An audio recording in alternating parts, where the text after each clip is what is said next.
কাল মাধ্যমিক পরীক্ষার আজ কালচিনিতে বন দফতরের খাঁচায় বন্দি চিতাবাঘ। আটিয়াবাড়ির চা বাগানের 14 নম্বর সেকশনে বন দফতরের পাতা খাঁচায় বন্দি চিতাবাঘ। আতঙ্কে ছিলেন স্থানীয় বাসিন্দারা। কাল মাধ্যমিক পরীক্ষার্থীরা যথেষ্ট আতঙ্কে ছিলেন। আজ কালচিনিতে বন দফতরের খাঁচায় বন্দি চিতাবাঘ। অবশেষে স্বস্তি। আটিয়াবাড়ির চা বাগানের 14 নম্বর সেকশনে বন দফতরের পাতা খাঁচাতেই বন্দি চিতাবাঘ।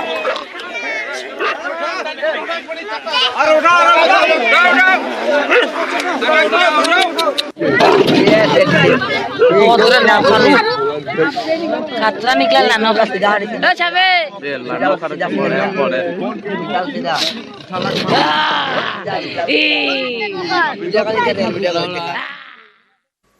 প্রায় 12.5 লক্ষ টাকা খরচ করে তৈরি হয় উপস্বাস্থ্য কেন্দ্র।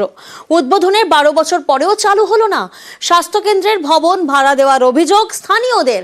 দ্রুত এই উপস্বাস্থ্য কেন্দ্র চালু করার দাবি দত্তপুকুরের বাজিতপুরের বাসিন্দাদের।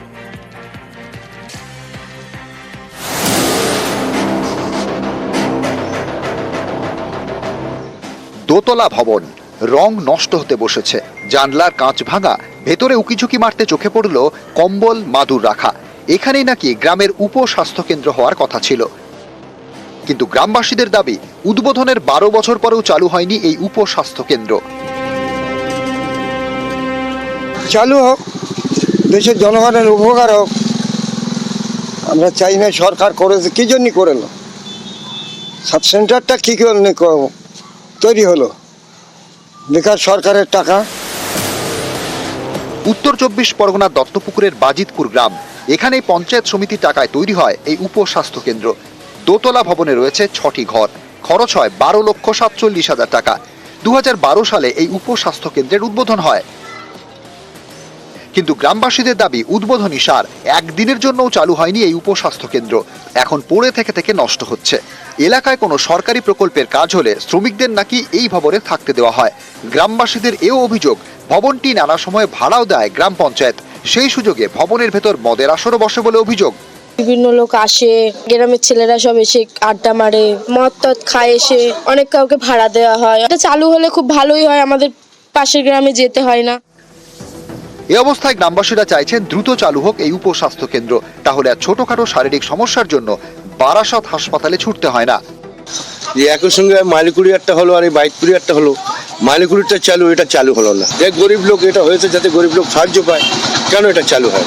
আমরা চাইছি এটা চালু হোক, মানুষের সুবিধা হোক। ওখানে কোনো অসামাজিক কার্যকলাপ হচ্ছে না, ওখানে তো তালা দেওয়াই থাকে। এই সেন্টারটা আসাটা অনেক দূরত্ব। অলরেডি একটা সাব সেন্টার হচ্ছে যেখানে সাধারণ মানুষের যারা বসবাস করছে তাদের খুব কাছে, কিন্তু ওটা ব্যবহার হতো, কিছুদিন বন্ধ ছিল, এটা আমার জানার বাইরে ছিল। হেলথ দিদিদের সঙ্গে কথা বলেছে তাদের পরিষেবা দেওয়ার জন্য, আমরা ওনাদেরকে বলেছি। ব্লক স্বাস্থ্য দপ্তর সূত্রে খবর, ভবন তৈরি হলেও স্বাস্থ্য দপ্তরকে জানানোই হয়নি। দত্তপুকুর থেকে ক্যামেরায় সাম্য গোস্বামীর সঙ্গে জিয়াউল আলম, নিউজ 18 বাংলা।